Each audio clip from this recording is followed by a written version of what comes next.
Olá, paz do eterno a todos, Deus nos abençoe. Alguns dizem assim: "Olha, quem vive do passado vive de museu, tal, eu não fico olhando as coisas que se passou, passou, passou, se foi, tal, etc". Depende dessa visão, né. Cuidado, muito cuidado com a visão assim, porque, na verdade, o futuro depende do passado. Nossa, o futuro depende do passado. Óbvio que depende do passado. Ah, para mim, meu, você fica falando aí coisa que já passou, coisa que já se foi e tal. Esquece isso aí. Olha, o futuro depende do passado. Exemplo, Jesus foi sacrificado há quantos mil anos, tá? Passado. Bom, esse é apenas uma pinceladinha principal de todas, né? Agora vamos levar o nosso cotidiano, né? Ao cotidiano, levando exemplo em uma analogia sobre o que ocorreu com Davi. Alguém na caminhada de Davi, sobre o seu reinado, prejudicou Davi muito, principalmente lá quase no final da sua vida, né? E o que aconteceu? Davi quase no leito de morte, já no leito ali, né? Ou seja, quase nos dias do final da sua vida aqui na terra, ele falou para o seu filho que ia ser o seu sucessor. Eh, "Olha, Salomão, faz isso, isso e isso, porque fulano de tal muito me prejudicou", lá no passado. Mas o crente não pode guardar, irmão, rancor. Olha, irmão, tudo depende do passado. Não é questão de guardar rancor, a questão é que as pessoas semeiam o mal. Judas Iscariote, ele é um grande exemplo disso, ele semeou o mal. Não tem como ele fugir dessa situação. Se Jesus lá na cruz fosse assim: "Eu perdoo Judas Iscariotes", né, aquele tal de perdão arco-íris, né, todo mundo feliz. Vamos liberar perdão, irmão. Isso aí é a liberação de perdão de 171. Esse perdão aí nunca foi liberado, irmão. São pessoas que costumam prejudicar os outros, cobrando, se enriquecendo ilicitamente através da religião, e depois ele se sente preocupado, a cabeça dele na hora de dormir ali, no leito, vai ficar maquinando: "Olha, coitadinho de fulano de tal, aquela doméstica trabalhou o dia inteiro para ganhar aquela sua diária, veio aqui e trouxe o dízimo. O que que eu fiz com o dízimo dela?". Então a cabeça do tal, se ele tiver no mínimo de consciência, ele vai pensar: "Olha, aquele irmão trabalhou o dia inteiro no sol quente, assentando tijolo como pedreiro, aquele outro, fez massa o dia todo, empurrando o carrinho, batendo concreto, e ele trouxe aqui os 10%. O que eu fiz com o dízimo que ele pagou, com o dinheiro, com a oferta?".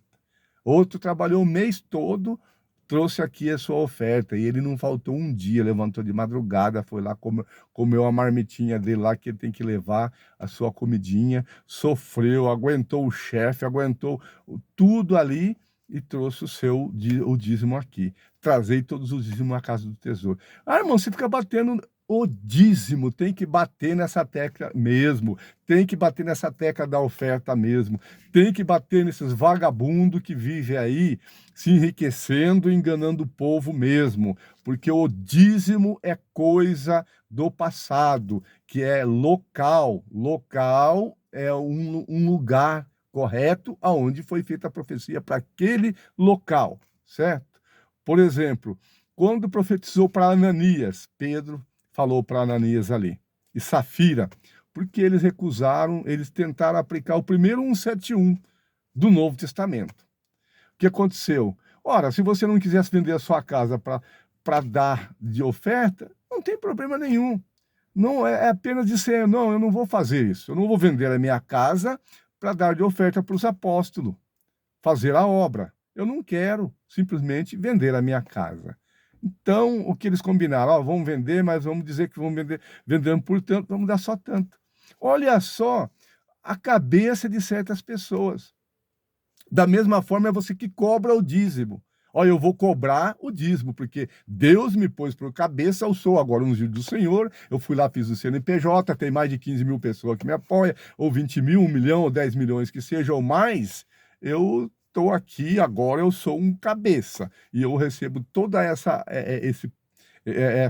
carga, né, ou esse imposto que me paga é um imposto. Imposto é uma imposição, aquilo que eu impus, aquilo que eu outorguei, aquilo que eu cobrei.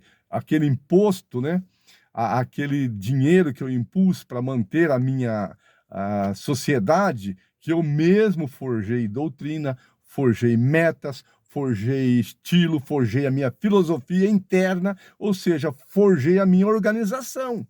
Eu tenho ali, eu sou o cabeça agora. Então você vai ter que obedecer o que está escrito aqui. Bom, aqui na minha igreja, irmã não vai entrar com mini saia aqui mostrando o fundido da calcinha. Tá. Então aqui é óbvio. Eu tenho lá, o templo é meu, né? Ainda que eu falo, não, é a igreja do Senhor. A igreja é de vocês. Não, mentira. Eu comprei, construí o salão, tá lá tudo em meu nome, né? No CNPJ tá o meu nome lá. Eu que sou o dono. Eu tô dando esse exemplo para vocês. É eu que sou o dono. Não tem outro que vai tomar aquilo lá de mim, porque tá de acordo com a lei, de acordo com a regra, de acordo com a Constituição Federal. Esses caras não são bestas. Eles têm corpo de advogado, eles têm o jurídico, o seu departamento que o apoia, que orienta ele. Então ele não faz de qualquer forma as coisas. No mínimo, ele tem um escritório ali que orienta ele. Então, nesse sentido que eu estou falando. Se você, né, realmente quer aplicar, quer falar sobre coisa do passado, irmão, não, passado é passado. Né? Tem alguns que falam até uns palavrões, né? Tem uns palavrões que não condiz com o vocabulário cristão, né? Para poder se impor, né? Vai dar uma entrevista, se impõe ali, fala, pá, agora depois que eu encontrei Deus, fala uns palavrão no meio. Você não encontrou Deus, não, você não encontrou Jesus, né? Porque, em primeiro lugar, Jesus, ele muda completamente o vocabulário, né? Esse vocabulário não é um vocabulário cristão. A Bíblia fala para não andar com borrachices. Eu li a Bíblia. Leu nada. Talvez se leu, você leu como se fosse um jornal.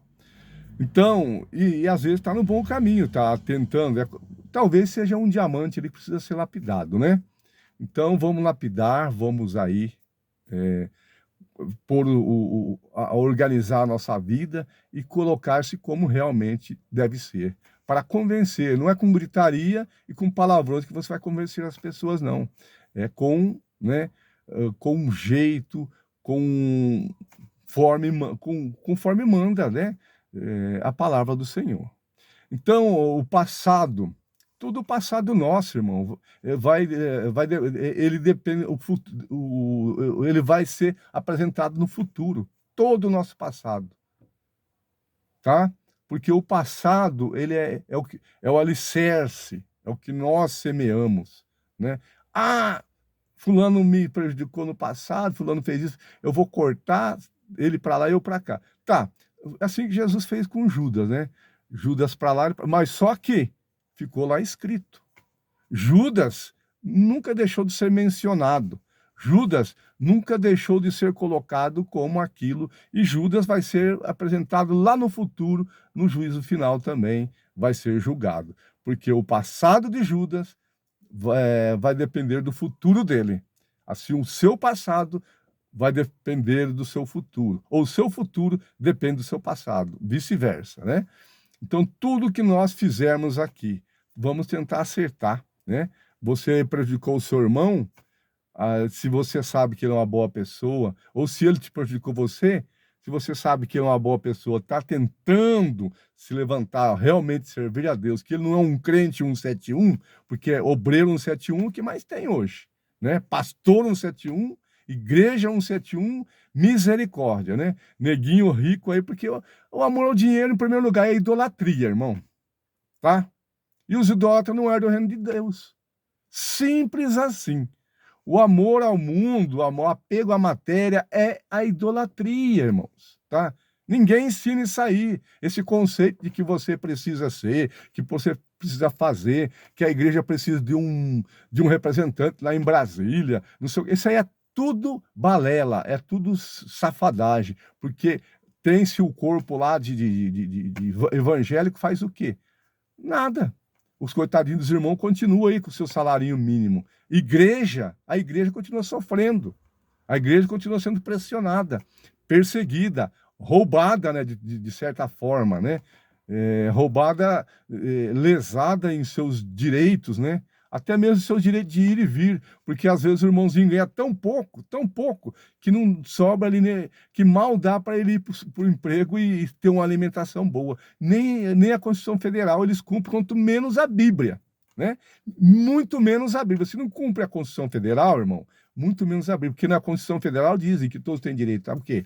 Em primeiro lugar, alimentação, educação e tudo mais. E se a igreja lesse pelo menos a Constituição Federal, se você, pastor, não fosse tão cara de pau, vocês, obreiros de hoje em dia, vocês, essa fábrica enorme de obreiros gananciosos, cheios de idolatria, se não fosse tão supérfluo, ou não fosse tão assim, pervertidos em suas mentes, né? Que para ele doa o tumor do outro, doa a dor do outro, a ferida do outro que se dane. Eu quero mais, né? Eu quero mais tutu, carvão, fama, dinheiro. Eu quero mais impor, andar com o meu carrão para chegar chegando, né?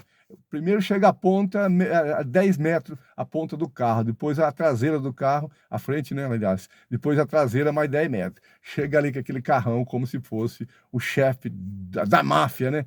Pelo amor de Deus, irmãos, nós não estamos por esse caminho, não. Vamos olhar o passado, sim, corrigir o passado, porque dele vai depender o seu futuro. Corrija, né? Há tempo ainda, há tempo de corrigir. Ah, mas faz 50 anos, faz 100 anos. Corrija, há tempo de corrigir. Vamos corrigir, vamos ser humildes, chegar para aquele irmãozinho, para aqueles que nós fizemos. Ó, eu fiz tudo errado, ó. Nós ensinamos o cristianismo, tudo errado até agora. Porque eu me coloquei como dono de tudo, e tudo que vocês fez aqui, ó, realmente é de vocês. É para vocês vir orar, realmente, casa de oração, não é casa de exploração e nem muito menos sindicato, né? Sindicato de pastores que só quer saber de se enriquecer, de montar a sua patota, a sua panela, elegê-los a fim de fazerem leis depois para protegê-lo. E cadê a palavra de Deus? Cadê a Bíblia Sagrada, né? E muda até a Constituição Federal lá. Muda, põe uma PEC lá, um plano, né, para poder mudar a Constituição Federal. Que coisa horrível, o que estamos vivendo, né? É como diz a Bíblia Sagrada, que no final dos tempos viriam mesmo, né? Gananciosos, enganadores, mentirosos, pervertidos e tudo mais. Irmãos, tomemos cuidados. Sai dela, povo meu. Em nome de Jesus, sai dela. Hora de financiar esse povo, irmãos. Lê a Bíblia Sagrada, ajuda o seu irmão que está aí, o outro que está lá sofrendo, o outro que está lá, sua família, né? Seu parente, sua mãe, seu pai, seu tio, sua tia, todos, primo, prima, ajuda esses aí. Ah, mas meu primo é um vagabundo. Mas vagabundo é você que está financiando esse vagabundo aí que está se enriquecendo, invertendo a palavra de Deus. Valeu? Que Deus nos abençoe, nos guarde, livre-nos do mal, em nome de Jesus.